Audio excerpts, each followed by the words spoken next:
Amos and Boris by William Steig.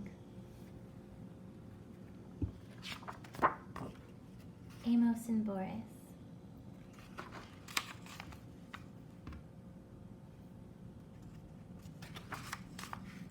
Amos, a mouse, lived by the ocean. He loved the ocean. He loved the smell of the sea air. He loved to hear the surf sounds, the bursting breakers, the backwashes with rolling pebbles.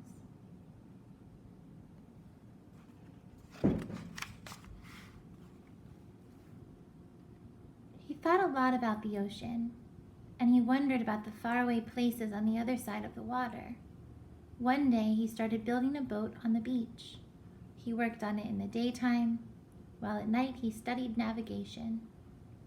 When the boat was finished, he loaded it with cheese, biscuits, acorns, honey, wheat germ, 2 barrels of fresh water, a compass, a sextant, a telescope, a saw, a hammer, and nails, and some wood in case repairs should be necessary, a needle and thread for the mending of torn sails, and various other necessities such as bandages and iodine, a yo-yo, and playing cards.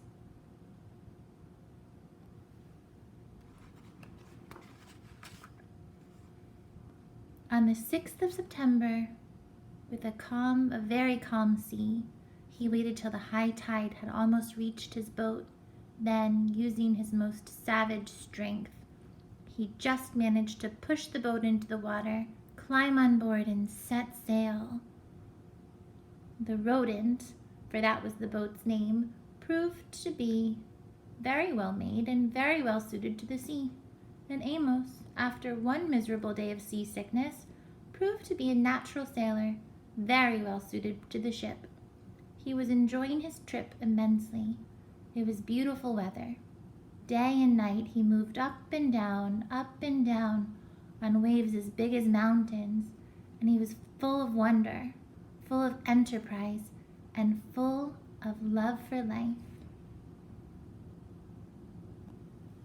I wonder where he's going. One night, in the phosphorescent sea, he marveled at the sight of some whales spouting luminous water, and later, lying on the deck of his boat, gazing at the immense starry sky, the tiny mouse Amos, a little speck of a living thing in the vast living universe, felt thoroughly akin to it all. Overwhelmed by the beauty and mystery of everything, he rolled over and right off the deck of his boat and into the sea. My goodness. Help! He squeaked as he grabbed desperately at the rodent, but it evaded his grasp and went bowling down under full sail, and he never saw it again.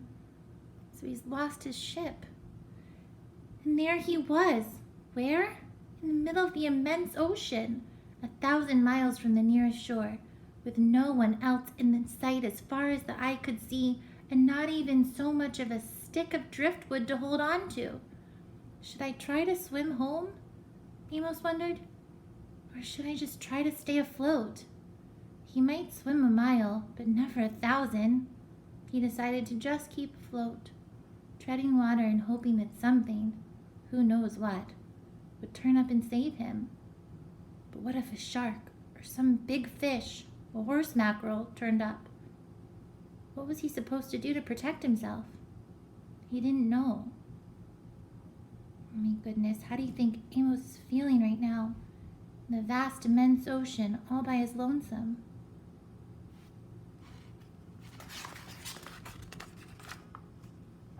Morning came, as it always does. He was getting terribly tired. He was a small, very cold, very wet, and worried mouse. There was still nothing in sight but the empty sea. Then, as if things weren't bad enough, it began to rain. At last the rain stopped, and the noonday sun gave him a bit of cheer and warmth in the vast loneliness. But his strength was giving out. He began to wonder what it would be like to drown. Would it take very long? Would it feel just awful? Would his soul go to heaven? Would there be mice there?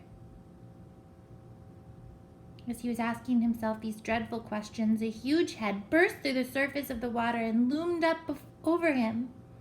It was a whale. "What sort of fish are you?" the whale asked. "You must be one of a kind." "I'm not a fish," said Amos. "I'm a mouse, which is a mammal, the highest form of life. I live on land." "Holy clam and cuttlefish," said the whale. "I'm a mammal myself, though I live in the sea. Call me Boris," he said. He added,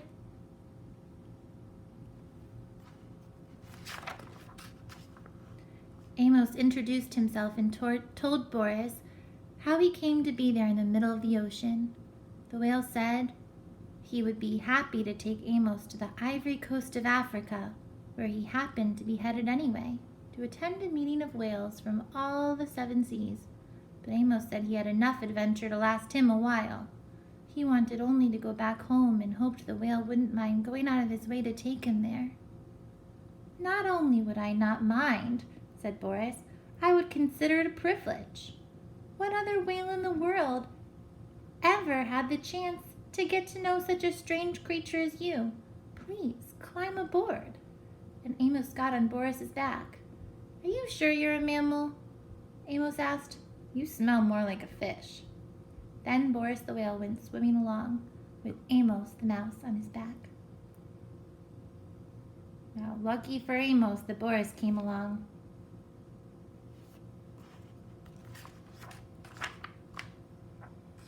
What a relief to be so safe, so secure again. Amos lay down in the sun, and being worn to a frazzle, he was soon asleep. Then, all of a sudden, he was in the water again, wide awake, spluttering and splashing about. Boris had forgotten for a moment that he had a passenger on his back and had sounded. When he realized his mistake, he surfaced so quickly that Amos was sent somersaulting, tail over whiskers, high into the air. Hitting the water hurt. Crazy with rage, Amos screamed and punched at Boris until he remembered he owed his life to the whale and quietly climbed on his back. From then on, whenever Boris wanted to sound, he warned Amos in advance and got his okay. And whenever he sounded, Amos took a swim.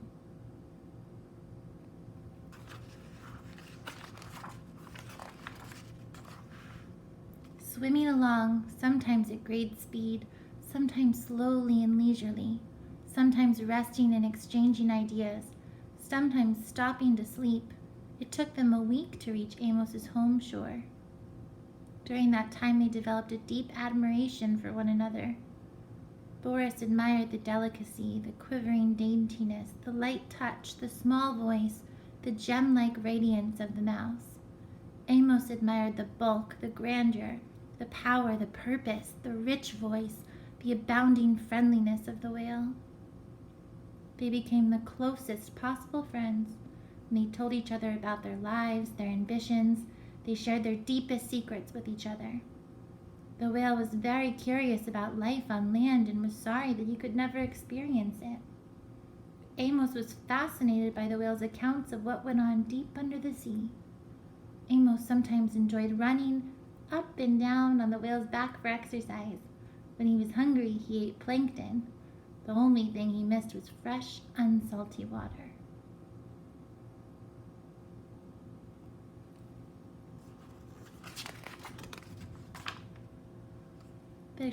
The time came to say goodbye.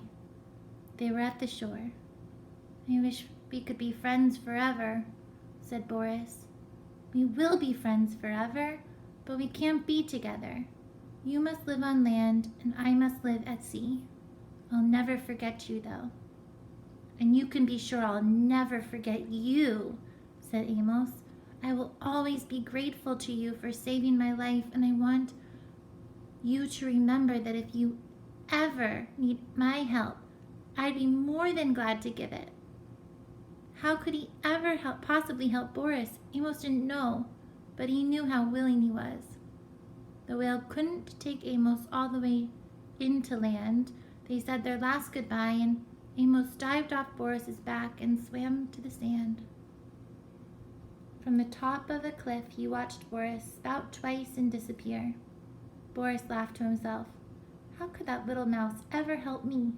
Little as he is, he's all heart. I love him, and I'll miss him terribly. Boris went to the conference off the ivory coast of Africa, and then went back to a life of wailing about, while Amos returned to his life of mousing around. They were both happy. I wonder if Amos will ever be able to help Boris. I guess we'll see. Oh.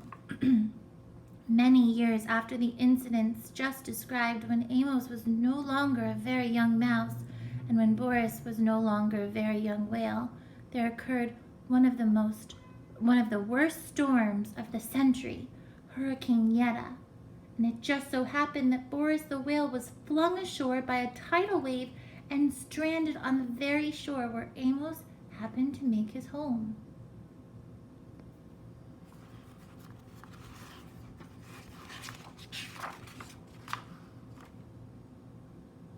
It also just so happened that when the storm had cleared up and Boris was lying high and dry in the sand, losing his moisture in the hot sun and needing desperately to be back in the water, Amos came down to the beach to see how much damage Hurricane Yetta had done. Of course, Boris and Amos recognized each other at once. I don't have to tell you how these old friends felt at meeting again in this desperate situation. Amos rushed toward Boris. Boris could only look at Amos. Poor Boris. Amos, help me, said the mountain of a whale to the moat of a mouse. I think I'll die if I don't get back into the water soon. Amos gazed at Boris in an agony of pity. He realized he had to do something very fast and had to think very fast about what it was he had to do. Suddenly he was gone. I'm afraid he won't be able to help me, said Boris to himself. Much as he wants to do something, what can such a little fellow do? How do you think Amos is going to help Boris? Amos, this tiny little mouse, how could he help Boris, this gigantic whale, back into the ocean where he belongs? Oh. Just as Amos had once felt all alone in the middle of the ocean, Boris felt now, lying alone on the shore. He was sure he would die. And just as he was preparing to die, Amos came racing back with two of the biggest elephants he could find.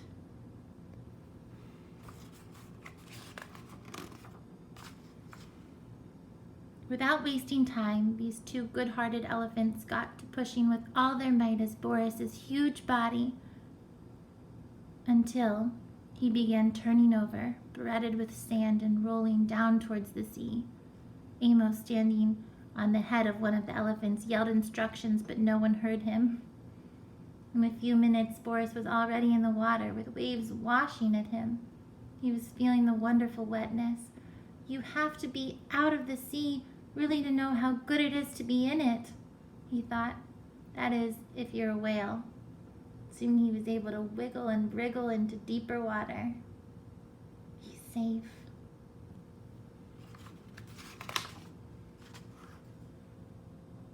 He looked back at Amos on the elephant's head. Tears were rolling down the great whale's cheeks. The tiny mouse had tears in his eyes, too. Goodbye, dear friend, squeaked Amos. Goodbye, dear friend, rumbled Boris, and he disappeared in the waves. They knew they might never meet again. They knew they would never forget each other. The end.